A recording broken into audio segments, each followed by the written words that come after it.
ఆంధ్రప్రదేశ్ ప్రభుత్వం తెలుగుదేశం పార్టీ నేతృత్వంలో చంద్రబాబు నాయుడు గారు ముఖ్యమంత్రిగా, పవన్ కళ్యాణ్ గారు ఉప ముఖ్యమంత్రిగా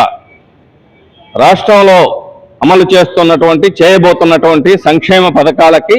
జాతీయ నాయకుల పేర్లు పెట్టడం అనేటువంటిది గర్వించదగ్గ విషయం. ముఖ్యంగా బడి పిల్లలకు ఇచ్చేటువంటి మధ్యాహ్న భోజన పథకానికి తెలుగు రాష్ట్రాల్లో అన్నపూర్ణగా ప్రసిద్ధి చెంది బ్రిటిష్ వారితో సైతం ప్రశంసలు అందుకొని తన ఇంటికి వచ్చిన వారికి అర్ధరాత్రి అయినా సరే అన్నం పెట్టకుండా పంపనటువంటి డొక్కా సీతమ్మ గారి పేరును బడి పిల్లల మధ్యాహ్న భోజనానికి పెట్టడం సంతోషదాయకమైన విషయం. అదేవిధంగా బడి పిల్లలకు అమలు చేస్తున్నటువంటి సంక్షేమ కార్యక్రమాల్లో సర్వేపల్లి రాధాకృష్ణన్ గారి పేరు,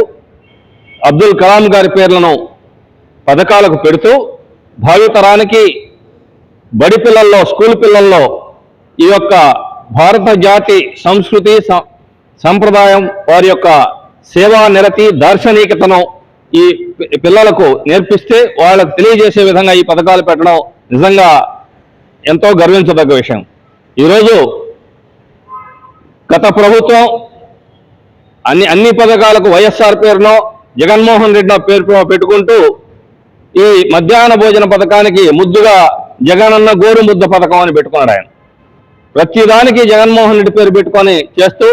ఈ జాతి సంపదను నిర్లక్ష్యం చేసినటువంటి సందర్భంలో తెలుగుదేశం ప్రభుత్వం అధికారంలోకి వచ్చిన తర్వాత ఈ యొక్క జాతీయ వారసత్వ సంపదను,